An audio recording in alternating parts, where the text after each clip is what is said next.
जानवरों को दवाई पिलाते वक्त, तेल पिलाते वक्त या ये जो हाजमेदार कोई मसाले या पाउडर वगैरह पानी में मिक्स करके ये पिलाते वक्त अक्सर लोग एक गलती करते हैं जिसकी वजह से जानवर फिर बीमारी का शिकार हो जाते हैं, वो है ड्रेंचिंग नमूनिया। अब होता ये है कि लोग अक्सर ये गलती करते हैं जी, कहते हैं जी हमने जुबान भी पकड़ी थी, उसके बावजूद भी जानवर ड्रेंच कर गया है, नमूनिया उसे हो गया है, जो दवाई या जो भी लिक्विड पिलाया वो फेफड़ों के अंदर चला गया। अब होता यह है कि आपने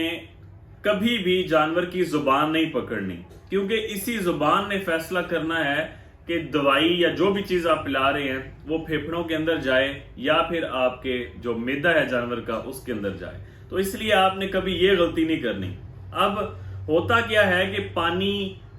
तेल या दवाई जो आप पिला रहे हैं वो जब फेफड़ों के अंदर जाती है तो वहां जाके इन्फेक्शन की वजह बनती है और फिर वो इन्फेक्शन जल्दी हल नहीं होता।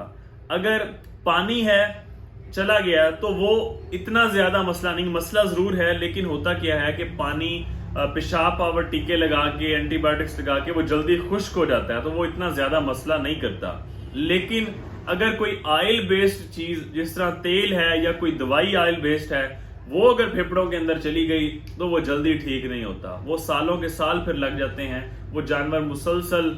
लॉन्ग टर्म के लिए ड्रेंचिंग नमूनिया का शिकार रहते हैं, उनका वजन नहीं बढ़ता, सांस लेने में दुश्वारी होती है, जानवर रिप्रोडक्शन के किसी काबिल नहीं रहता, वजन गिराता जाता है और इस तरह उसकी डेथ हो जाती है। इसलिए कभी भी आप ये गलती न करें, फ्री चॉइस दें जानवर को, जुबान आपने नहीं पकड़नी,